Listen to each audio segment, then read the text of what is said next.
Okay, so in the last part we were discussing about similarity between these two groups, where S and S prime are two sets having three elements each. Although the sets that we took are different, but the corresponding groups, and also because of that the corresponding groups are strictly speaking different, but they are in a sense similar, and that sense will be made precise later on using the concept of isomorphism. Those of you who are already familiar with this term, they will know that these two groups are isomorphic, but we will see those things later. So let us continue our discussion. In the first section, it's almost over.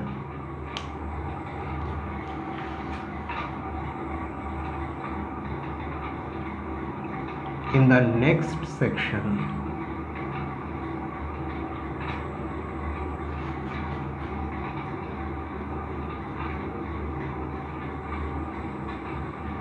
we will see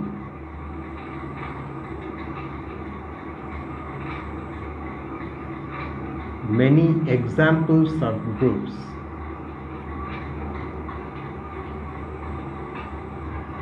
there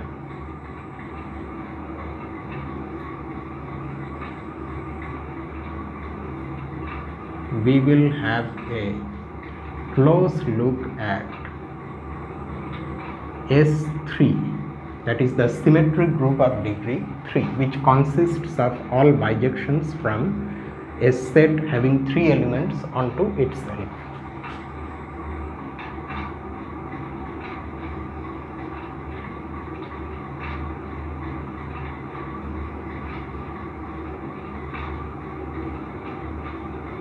Which is a non-abelian group of order 6. It is non-abelian why you already know. We have said that such a group is non-abelian when Sn is non-abelian when n is at least 3. If the underlying set on which we are considering the bijections, if that has at least 3 elements, then the corresponding symmetric group is non-abelian. And it has order 6 because Sn has order n factorial, so this has order 3 factorial, which is 6. Okay, so now we move on to the second section, section 2.2.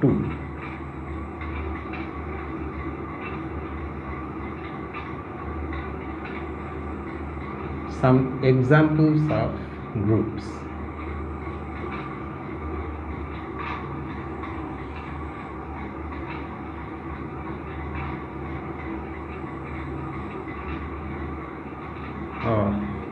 That numbering system should be adhered to. So this is example 221, and the first one, it's very easy. Let G consist of all the integers. So that is our set. It is the set of all integers. For any two elements in G, we define the operation dot like this. A dot B is defined to be the ordinary sum of A and B as integers.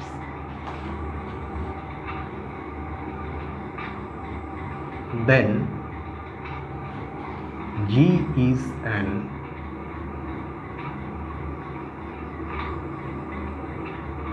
infinite abelian group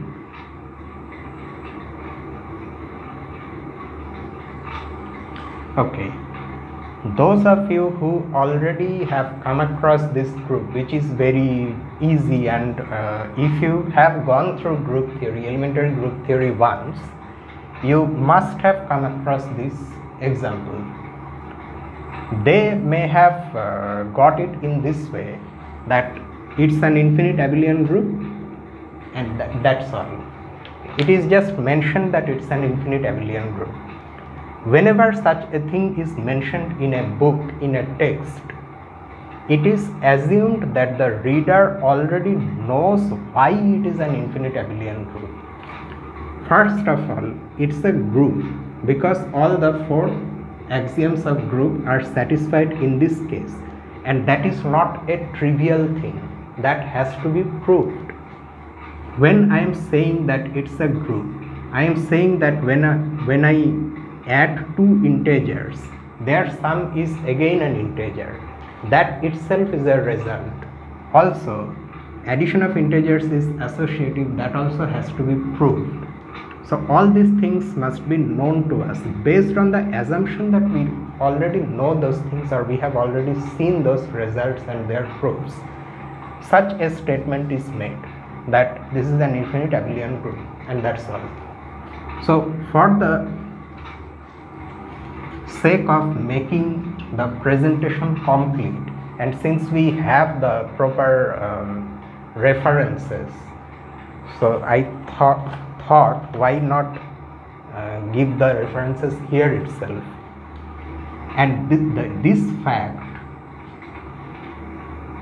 it follows from, so that you know that this statement is not just something that we made up or something that we feel is true. There actual proofs are there, and it follows from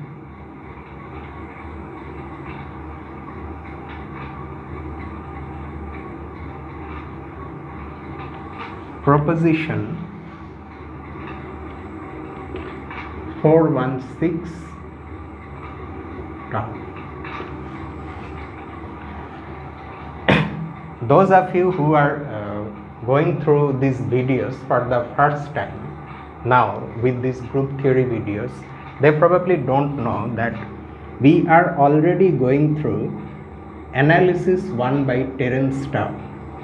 In that, Tao actually has developed or constructed all the systems of natural numbers, integers, rational real numbers.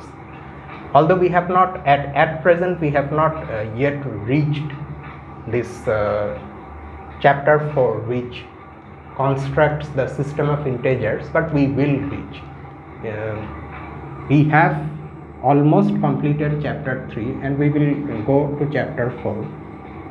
So there we will see that in this proposition, all the things that we will need here to say that G is a group have been proved.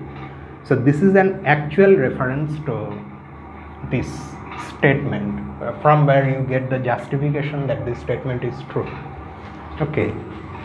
So, and while referring to Tao's result, we will just simply write Tau in within round brackets. That means it is from analysis 1 by Terence Tao. So with this understanding, the fact that G is an infinite abelian group is justified. It's a fact. Here some additional information. Here 0 acts as an identity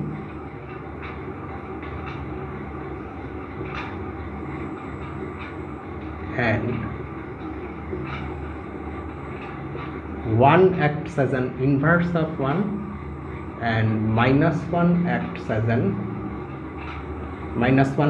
inverse of -1.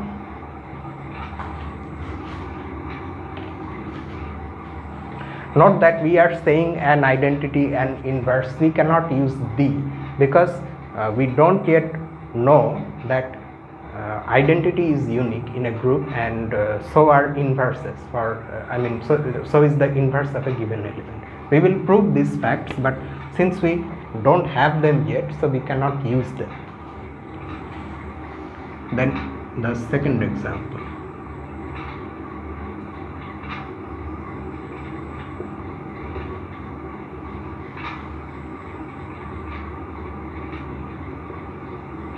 Let G be the set consisting of these two integers. Okay.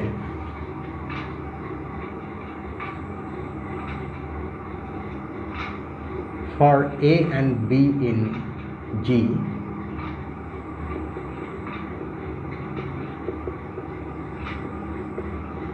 we define A dot B to be AB, the ordinary, or just simply write the product of the integers A and B. Now in this case, unlike the previous example, the set in the group is finite and is very small, so we can actually see whether G is closed under the operation or not. How many products are possible? You will have 1 dot 1, 1 dot minus 1, minus 1 dot 1, and minus 1 dot minus 1. In each case you can see very easily from your knowledge about product of integers that it is again in G, so G is closed, and that's why we can simply write without any further explanation, it's easy to see that G is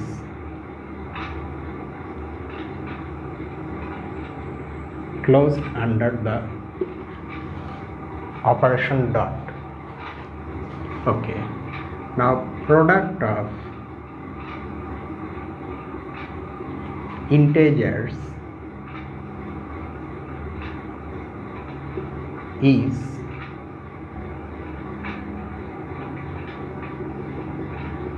commutative and associative.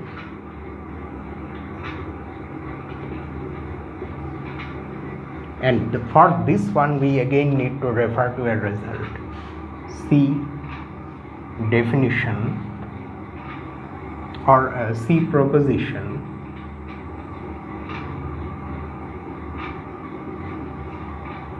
(416). Also, it's the same thing. Proposition 416. There we have properties of addition as well as multiplication of two integers proved for us.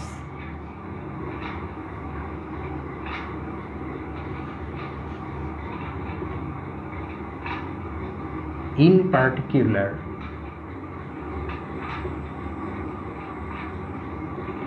this is true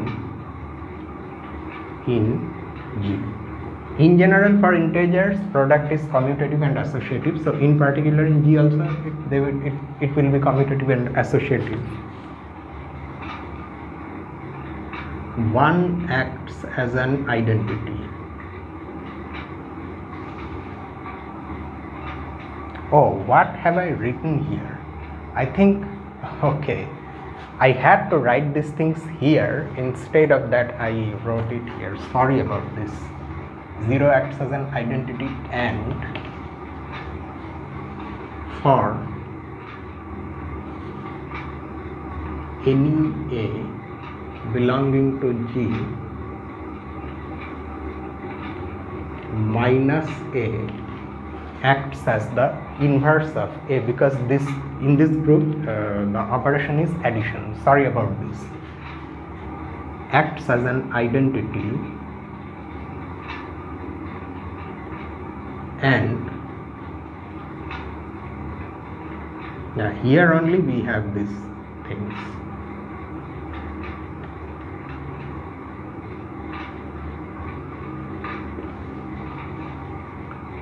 So G is an abelian group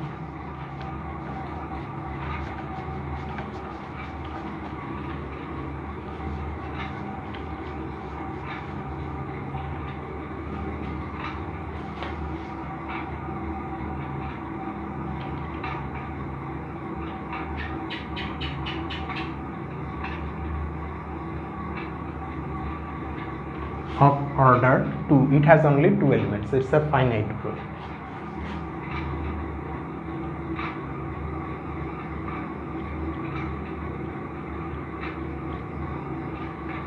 This is the example where we will look at the symmetric group of degree 3, S3.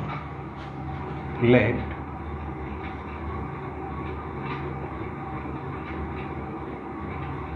G equal to S3. So we know what the elements in this group are. These are bijections from a set having 3 elements onto itself. So that set, by now you know that set can be any set with 3 elements. So we take a general set with 3 elements where x1, x2 and x3 are distinct.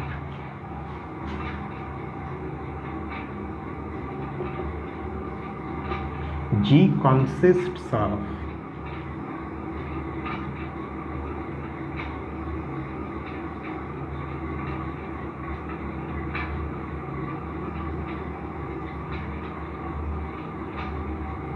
all the one-to-one mappings of S onto itself. And we already know that G is a group. But we are going to have a closer look at the elements of G or the structure of G. But before we do that, let us define something new that will help us along the way.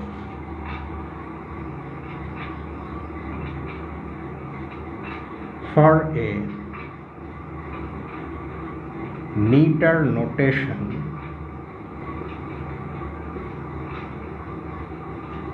not just in S3 but in any group G,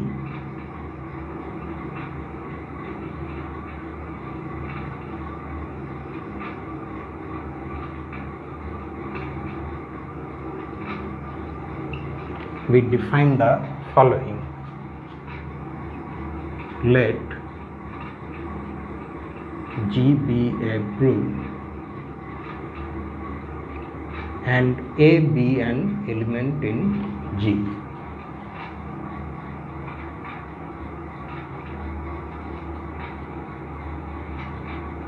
We define this integral power A to the power 0 to be the identity element. Whenever we write A to the power 0, its meaning is identity. That's what it means. And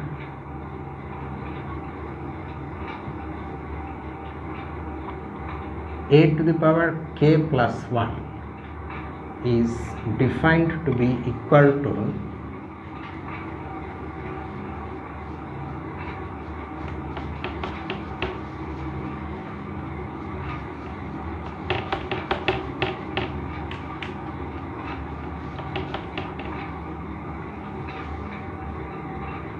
A times, or A dot I should say, A to the power k for all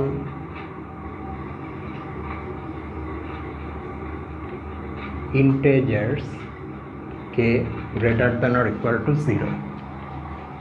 So you can see that according to the principle of recursive definition, this definition actually gives us non-negative integral powers of A, all non-negative integral powers. So using this definition, for example, if you want to know what A to the power 1 means, okay, then you can write it like this. A to the power 1, in place of 1 you can write 0 plus 1, and according to this definition, this will be A dot A to the power 0, because A to the power k plus 1 is A dot A to the power k, and A to the power 0 is nothing but identity, and we are in a group, so A dot identity is A. So A to the power 1 is A. Like that, if you want to know what A to the power 2 actually means, then it is A to the power 1 plus 1. So using this definition again, it is A dot A to the power 1. But A to the power 1 we have already calculated, so it is A dot A. Like that, let us do one more. If we have A cube, then we can write it as this. By our definition, this is A dot A square, and A square is already A dot A, so this is A cube. So you can see that the way we have defined this, it actually matches with what we expect these symbols to be. But this is, we have defined A to the power n whenever n is a non-negative integer. What about negative integers? We are now going to extend this definition to negative exponents. For a negative integer,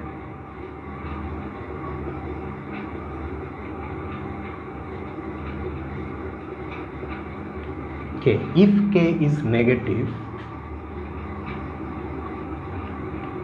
we define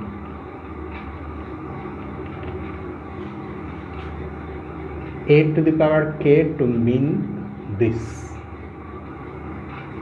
A inverse to the power minus k.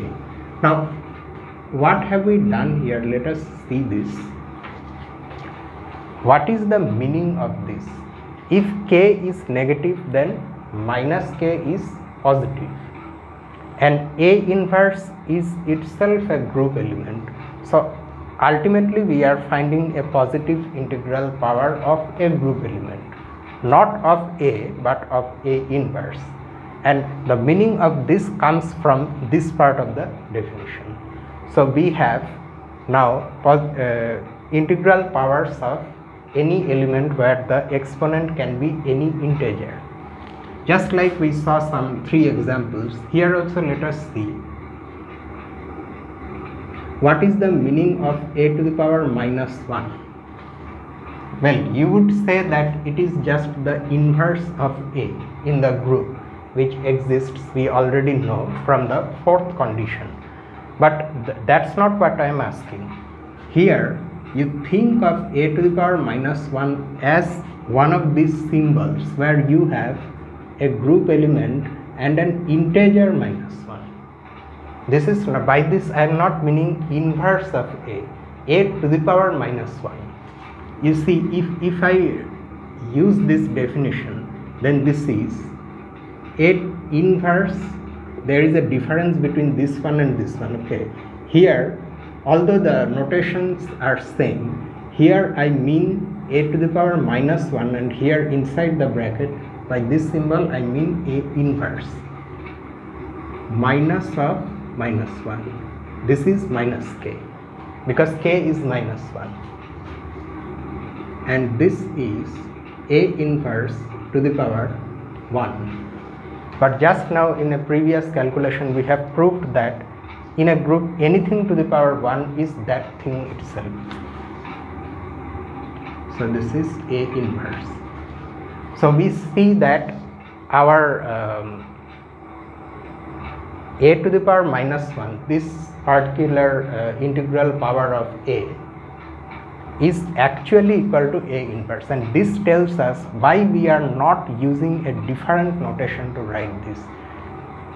Although it's not apparent from the definition itself immediately that they are equal, but they turn out to be equal. That's why I will make no mistake if I just simply write A inverse and try to think of it as A to the power minus 1. They all turn out to be the same thing.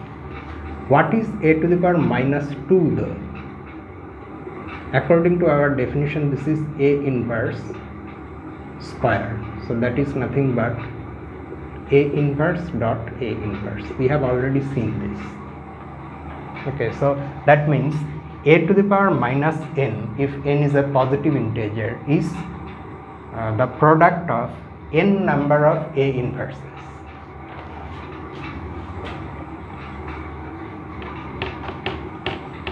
Now this definition, there is no problem with this definition, but something more can be said about this definition than these mere calculations. One can prove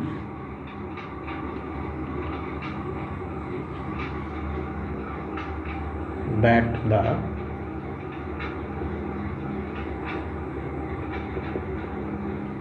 following rules of exponents are true.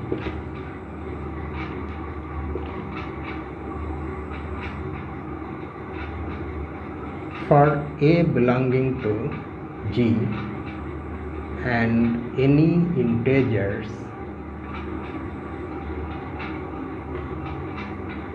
n and m, we have A to the power n plus m is equal to A to the power n times A to the power m, and A to the power n whole to the power m equals A to the power nm. You probably already know about these proofs when A is say a real number, okay, which is non-zero, because if n turns out to be negative, we don't want to divide by 0. But similar rules are true even in this very general setting. In a general group, as long as you have integers, same formulas, rules for exponent are true. Now one can prove means at one point we are going to prove these things, but assuming that we already have these results and this definition, we are now going to apply these things in our discussion of S3, because we have to get back to S3. This is something else we are writing. Okay, so now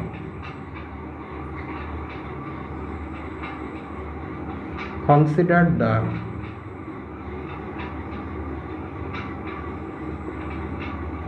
following two mappings.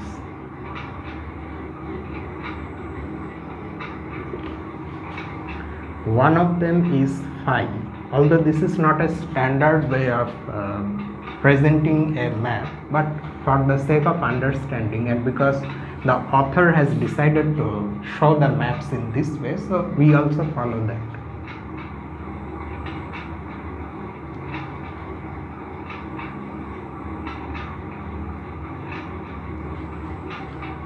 So phi maps x1 into x. Okay, I should not write something that is not there in the text. I should stick to what is given in the text. Yes. So x1 goes to x2, x2 goes to x1, and x3 goes to x2. That means phi maps x1 onto x2, x2 onto x1, and does not change x3. And another map psi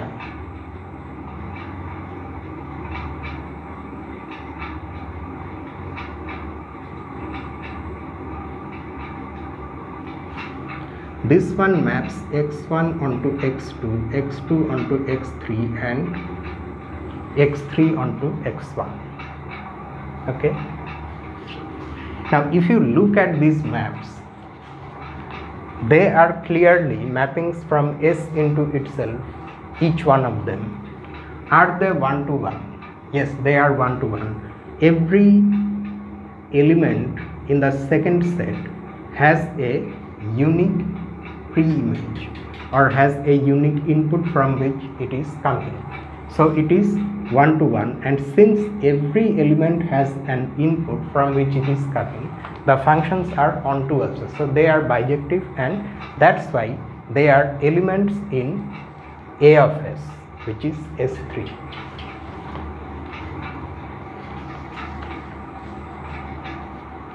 So we have found two elements in S3. Note that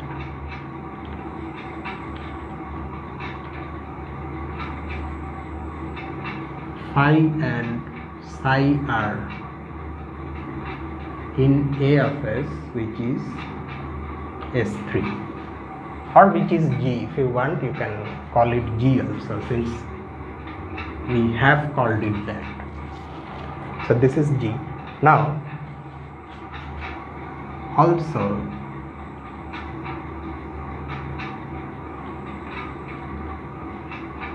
note that phi square is identity and psi cube is identity.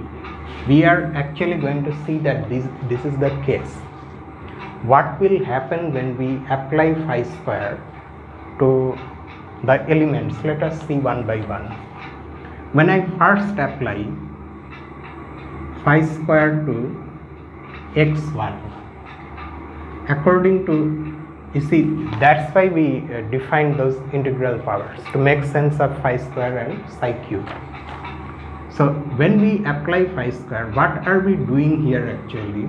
From the calculation that we had here, phi square means phi dot phi. But what is the dot here? What is the operation in S3? Composition of mappings. So this is phi composition phi.